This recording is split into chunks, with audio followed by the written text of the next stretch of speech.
Hi, I'm Jana Yeley, and I'm actually a nurse practitioner, not a physician.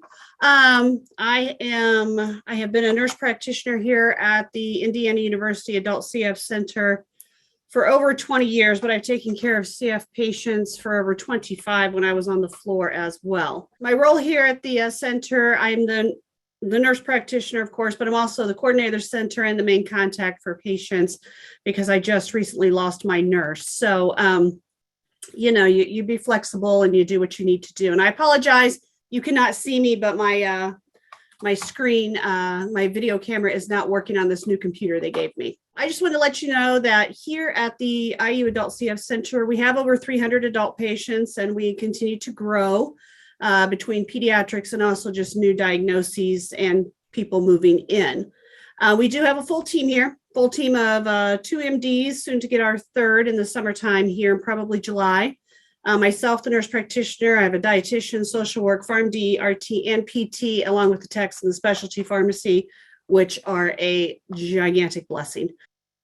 We're just going to talk about some possible pregnancy outcomes, but also complications within pregnancy and CF. And I think the reason for this talk is this is a slide from the reports that we all do from the CF registry. And this shows you how much of a jump we have had since the modulators have come into play here. And, from 2019, we go to only 309 pregnancies recorded. And then in 2020, only a year later, we double that. And I only see this number increasing as we continue to go on.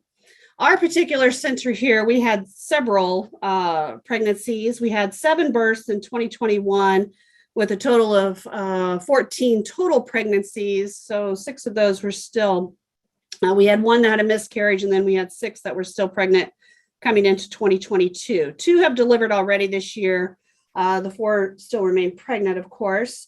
And I can, as far as the slide goes of the pregnancies, you can see there's a sharp increase and the steady trend in previous 20 years.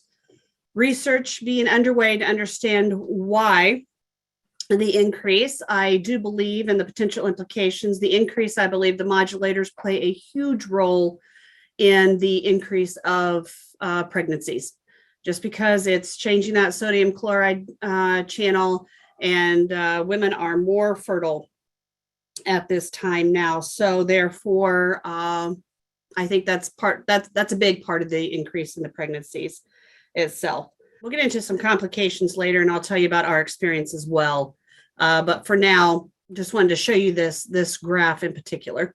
So the complications of pregnancy with CF, these are some of the highlighted complications, of course.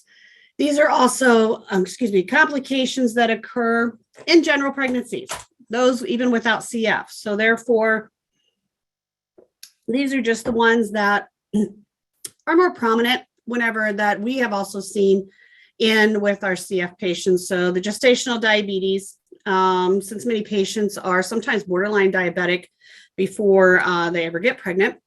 Some of the nutritional deficiencies, just because we don't have that vitamin A, making it a fat-soluble vitamin, and constipation, which occurs with a lot of women in pregnancy, CF or not. Infection and exacerbations play a role. You have some preeclampsia, either high blood pressure, preterm labor, pregnancy loss, miscarriage, depression, anxiety, and then the concerns with passing on cystic fibrosis to your child. So the first one that we talked about was gestational diabetes. Obviously, there is that risk of developing diabetes during pregnancy. More so, the risk is greater if you do have sort of that borderline oral glucose tolerance test with your yearly testing as well. Pregnancy usually throws you into diabetes once that occurs. Also, you have in the diabetes during pregnancy, it's because of hormonal changes, causes your body to not make enough insulin or use it normally. The glucose builds up in the blood, and you get the impaired glucose tolerance test. So some of the signs and symptoms of the gestational diabetes is just like the diabetes in general: your thirst, your fatigue, your frequent urination, irritability, and mood changes. So typically with the screening and the treatment, the screening, obviously an oral glucose tolerance test in your first trimester. We have had some issues with some OBs not testing that early. So therefore, we just take it upon ourselves as a center, and we go ahead and keep in close contact with our pregnant moms, and we do it ourselves. And then we send it to the OB for them to see as well. They will do it definitely in the second trimester, but we just like to be more proactive and get them as soon as we can, especially if they have been borderline OGTTs prior to that. And then depending on their progress and the signs and symptoms that they're exhibiting, sometimes they may end up having to get another one sometime during the pregnancy. Mostly the treatment with cystic fibrosis diabetes, it's insulin. And so therefore, usually the oral medications do not work. So therefore, you also have your diet and exercise. And also some like those are the lifestyle changes. And then the medications, usually you do the insulin because the orals, like I said, are not as effective, period. So with prevention, it's close monitoring, especially if you have been diagnosed with diabetes. Monitoring, some people will do it with a Dexcom and have that with the continuous monitoring. But most of the time, your OB will monitor you even closer. So, and some of the complications with gestational diabetes, as many of you know, is probably your large for weight baby, hypoglycemia for the baby. Sometimes there's jaundice, sometimes there's respiratory distress syndrome. You could have some low levels of your minerals, so therefore the calcium and the magnesium, which if these are low for the baby, sometimes that can cause some muscle issues. So you might have some twitching or cramping of the muscles, which all of this can be, replacement of the magnesium and calcium will help resolve that. And then another complication with gestational diabetes, just as diabetes is with the mom, you have an increased risk for infections because you have organisms love all that sweetness. And so therefore that tends to, they want to grow and cause some problems. Another issue would be nutritional deficiency and vitamin A being low. Hence, because of the fat-soluble vitamin that vitamin A is. So you want to make absolutely certain that we are checking that. With nutritional deficiency, yes, we always love for moms to have a healthy BMI or at least a stable. Obviously, BMI of 22 pre-pregnancy is very ideal and wonderful, but as we know, sometimes with cystic fibrosis patients, that just isn't the case. So I have had a mom whose BMI was 19 and she did have a successful pregnancy. So it is possible. It's just a little bit harder as far as making certain calories are consumed and everything is taken care of. So therefore, the number one person is the CF dietitian. You got to work with her closely to make certain we're getting all those nutrients. And our dietitian is great in contacting patients and really keeping a close eye on them. So increase their caloric intake, drink the supplements, however we're going to get calories in. Monitor your vitamin A. So some high levels of vitamin A can cause some developmental issues with the baby. So you want to replace it, but make certain you stay within the numbers. Also with nutritional deficiency and diet is concerned is constipation, which of course is an increased risk for CF patients as that complication is present anyway. So we want to make absolutely certain, push those fluids, add your fiber, have a good balanced diet, increase those fruits and vegetables. Sometimes laxatives or softeners are necessary. And you can always talk to your dietitian, or your CF physician about that, but also talk to the OB about that as well. And some of the complications with the vitamin A being high would be poor fetal growth or premature delivery, which is also just in general with cystic fibrosis patients anyhow. So in regards to the infections and exacerbations, obviously this is in the general population too. Sexually transmitted infections pass to the baby. So therefore it's very, a good idea for when you're planning your pregnancy, get your screening done, make certain that those risk factors are eliminated. So therefore, that's one less worry. Or if treatment is necessary, that is treated prior to the pregnancy. Also prevention, like I said, planning your pregnancy with your significant other, talk to the OB, talk to your adult team and discuss, hey, I want to get pregnant. What timeline? What are my functions? There are a lot of things that you need to consider with that pregnancy. Also with the infections, you have the exacerbations. So therefore, once you are pregnant, it throws a lot of complications in there because we are limited to what oral meds we can give you, what inhaled meds we can give you. Typically, our moms will switch to inhaled Caistin and stop the Toby or the Colistin if they're on either one of those. Caistin is much safer for the baby. And also the IV medications is, you got to watch those to see which one might be teratogenic to the baby as well.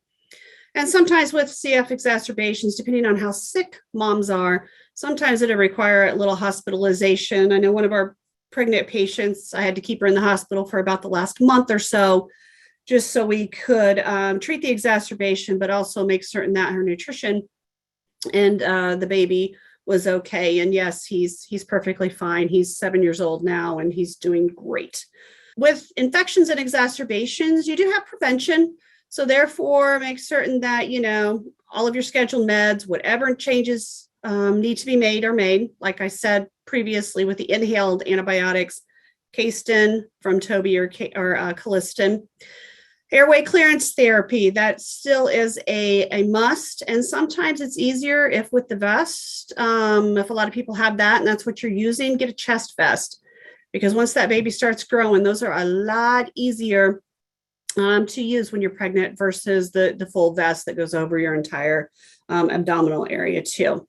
And also routine follow-up with your CF center. And it's going to get more frequent as the pregnancy progresses. Typically, first trimester, we'll see you once. Second trimester, we're going to increase that. We're going to see you a couple of different times, usually every 2 months. And then once you hit that third trimester, we tend to see patients on a monthly basis, if not more frequently, depending on whether or not complications are happening or not.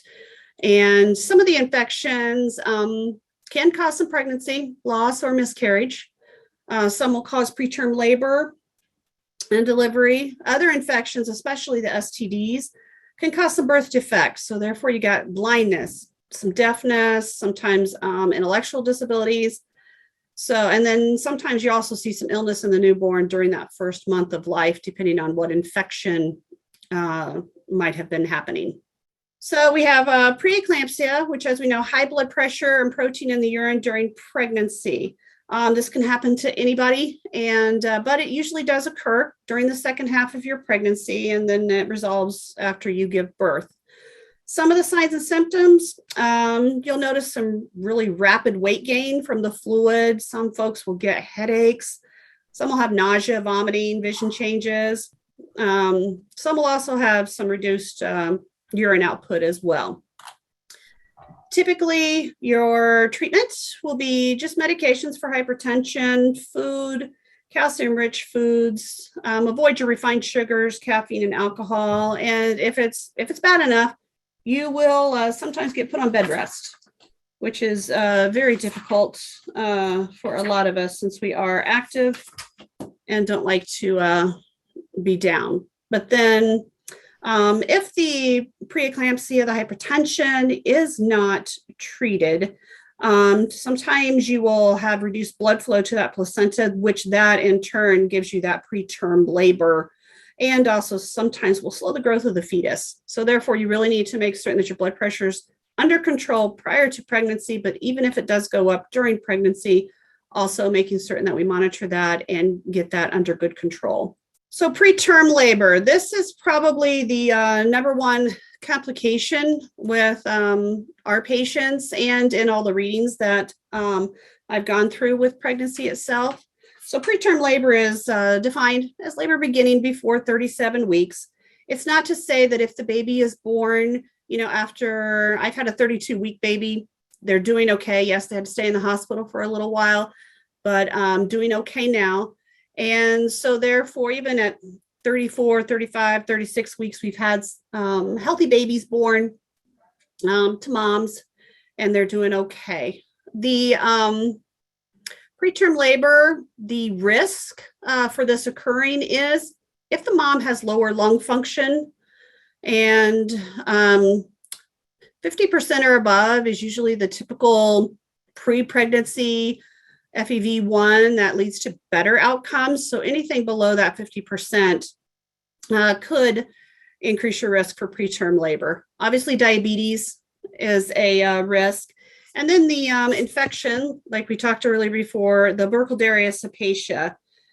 We have seen rapid decline in the health of the mom during pregnancy. And when I first started here 20 years ago, there was actually a mom with B. cepacia who had given birth. And unfortunately, she did pass after she delivered the baby. So therefore, that is an increased risk as well, that steep decline in health with that Burkholderia cepacia.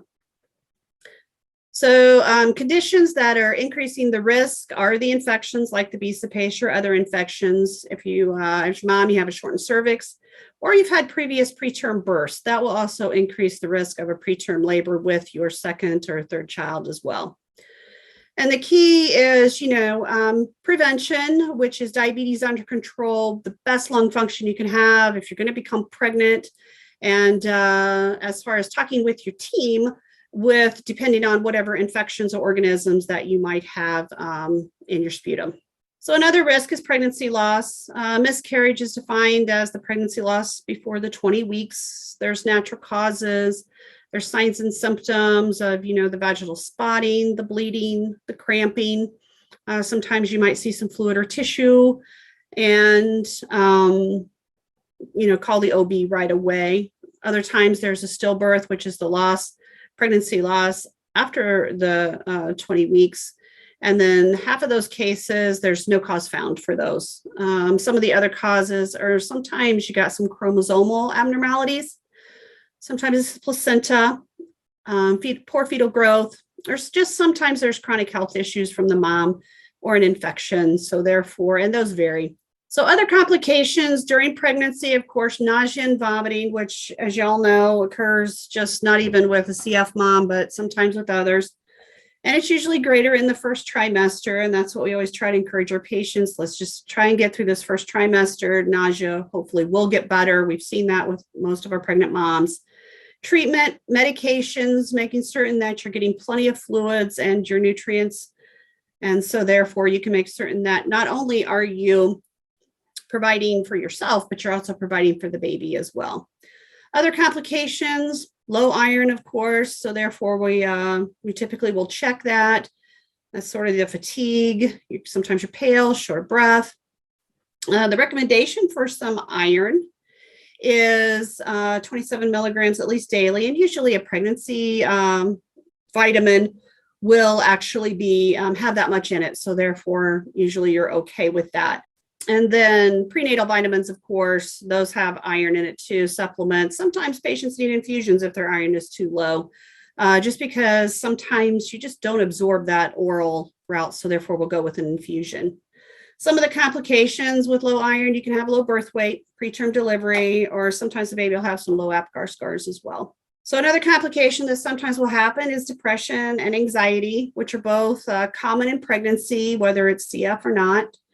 And sometimes some of those signs and symptoms are extreme sadness, extreme anger without warning. Sometimes folks have a little bit of what we call fogginess, having trouble sometimes completing the task. Sometimes they're irritable. You kind of feel like a failure. You're quiet, withdrawn. And 1 in 8 women experience postpartum depression. And that is overall in general. That is not just in the CF population itself. So your risk factors, history of depression, of course, your family history. A lot of people who have difficult pregnancies have some anxiety and depression, financial issues, relationship issues. When you don't have a lot of family support, or maybe it's an unplanned pregnancy, or you just have poor health. And so some of those complications with depression and anxiety, responding to the baby's self and also your self needs. And also sometimes with depression, anxiety, some moms have problems bonding with their newborn as well. And then sometimes others in the household are not supported, especially, your husband or your significant other, or even other children in the household as well. And typically treatment would include counseling and some of the medications that are out there. So another issue with some of our patients, maybe after transplants. So patients are getting lung transplants, not as much as they had been before, once the modulators came out, but we have had some post-transplant moms have babies. So the number one increased risk for a mom getting pregnant after a transplant is rejection. You've got those medications on board, the anti-rejection medications. So sometimes those will cause some birth defects or premature delivery as well. And then also just the premature birth, low birth weight, high blood pressure, of course, with your while you're pregnant, the diabetes, infection, a lot of those just complications are just sort of enhanced after you've had a transplant. In the readings, though, I was reading, and it said if you were more than 3 years out transplant, and they had more success with the moms having the babies versus if you were under 3 years post transplant.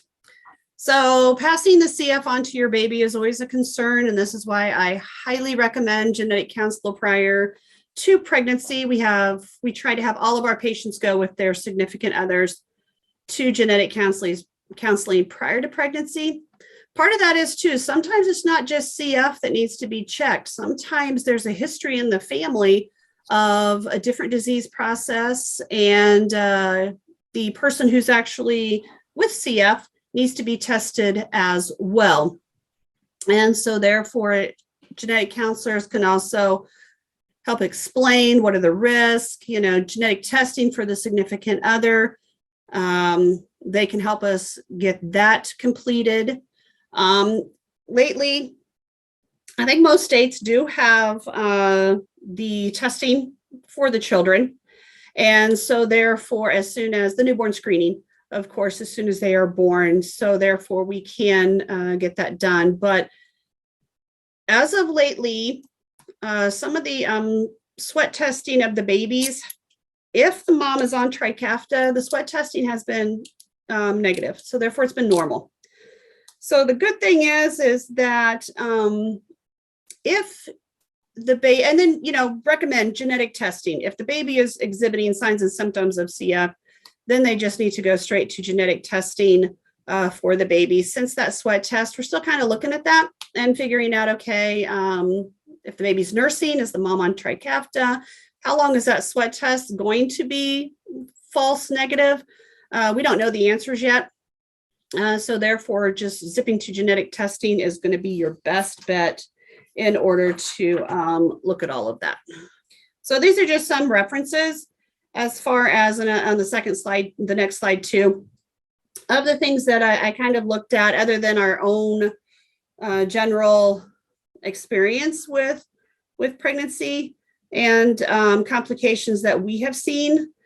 In all of our pregnancies that we have had one mom, and unfortunately the baby, and this was this year recently, did have some complications of club feet and a possible pelvic mass. The question is, was it because of uncontrolled diabetes or Trikafta, or how was that? What was the exact cause of that? I'm not really for certain. Another baby that one of our moms gave birth to, she was on Trikafta, continued the Trikafta through her pregnancy, and she was actually breastfeeding after, and the baby's, the infant's LFT started to kind of go up, the liver function test, sorry. So therefore, she stopped breastfeeding and switched her to normal formula, and that all resolved. There was no harm to the baby, but it was caught quickly, and things were changed, and so therefore, her liver functions did return to normal.